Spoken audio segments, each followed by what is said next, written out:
Hello बच्चों. So let's read the question given here. So the question here says read the following statements and choose the correct one.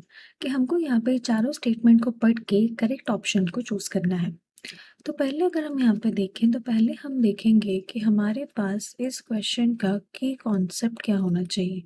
तो इस question का की concept यहाँ पे क्या होगा ना, एज पिरामिड. एज पिरामिड होगा इस क्वेश्चन का की कॉन्सेप्ट.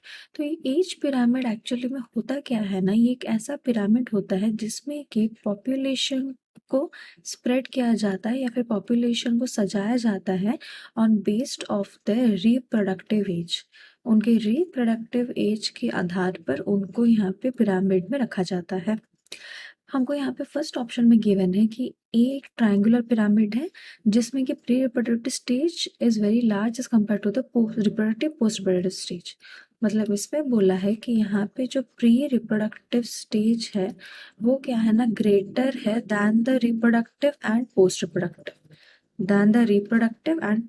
वो हमको यहाँ पे दिख रहा है कि यहाँ पे जो ये प्री रिप्रोडक्टिव है ये पोस्ट और रिप्रोडक्टिव से ज़्यादा है. तो इस केस में क्या होगा ना, पॉपुलेशन जल्दी इंक्रीज करेगा क्योंकि प्री रिप्रोडक्टिव बहुत जल्दी रिप्रोडक्टिव स्टेज में भी आ जाएंगे.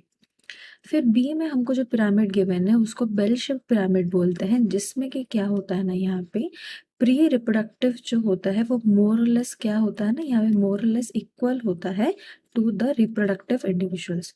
इस वाले पॉपुलेशन में क्या होता है ना कि जितने अमाउंट ऑफ लोग रिप्रोडक्टिव से पोस्ट रिप्रोडक्टिव में जाएंगे उतने ही प्री से रिप्रोडक्टिव में आ जाएंगे. तो ये एक स्टेबल पॉपुलेशन को डिनोट करता है.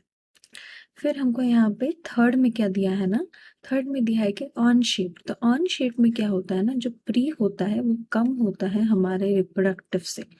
प्री रिप्रोडक्टिव स्टेज जो होता है वो रिप्रोडक्टिव से कम होता है, जो कि क्या दिखाता है ना कि डिक्लाइनिंग दिखाता है, क्योंकि रिप्रोडक्टिव तो जल्दी से चले जाएंगे पोस्ट वाले स्टेज में, लेकिन यहाँ पे प्री रिप्रोडक्टिव से रिप्रोडक्टिव को जाने के लिए लोग नहीं रहेंगे. तो हमारे पास अगर हम यहाँ पे देखें तो हमारे पास ये तीनों स्टेटमेंट जो गिवन है वो सही है. तो हमारे पास इस क्वेश्चन का सही जवाब होगा option D, all of the above is the final answer. Hope you understood it well. Best of luck.